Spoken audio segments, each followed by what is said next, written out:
Hello mga dungday. So this video was taken last June 22, 2022. So medyo matagal na nga po ito. Kaso ngayon ko lang po in-upload kasi nga marami-rami tayong time ngayon kasi hima. So this is on our way to Tokyo. So our first stop was Meguro City, and yung nakikita nyo pong river ngayon is called Meguro River. Yan po yung napaka-known na river dito tuwing spring kasi nga po puno po yan ng sakura every spring. Yan po yung best season na pumunta kayo dito para magdidit, syempre. So yung Meguro River is very near to Nakameguro, which is the residential district of Meguro, Tokyo. It is popular for its unique boutique cafes and stores. Dahilan kung kaya kami pumunta dyan ni Fry. The cafe's name is Haute Couture, which is a French cafe. And ang maganda sa cafe na ito, they have different theme in every season. Gaya niyan, spring.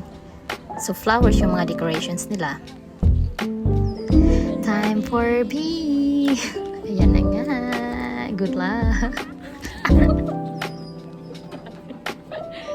So ayun na nga, for the sake of experience and kafilingan, mag-OT na lang ulit kami. Wala pa rin tatalo sa Alaska. So the next stop was Shibuya Scramble Square. It is a mixed skyscraper connected to Shibuya Station in Shibuya, Tokyo, Japan. So ito po yung makikita natin bago tayo makasakay ng elevator.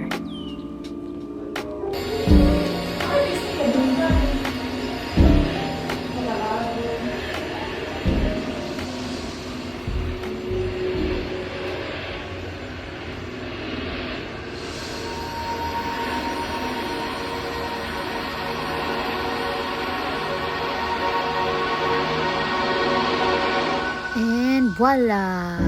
Nandito na nga po tayo sa taas, and yan po sila yung mag-guide sa inyo papunta doon sa pinakatuktok. Para ka nga talagang kukunin ni Lord dito sa sobrang liwanag, and nakasakay ka pa sa escalator, no?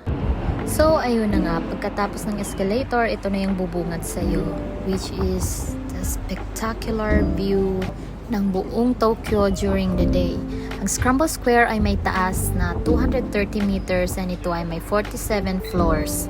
So, sa sobrang taas niya guys, malulula ka talaga pag tinignan mo siya mula sa taas.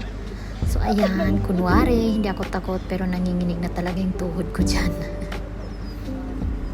And thankfully, wala siyang limit so you can stay there until night. And po yung pinakatuktok niya, kulang na lang pa rin po ako, sobrang lakas ng hangin.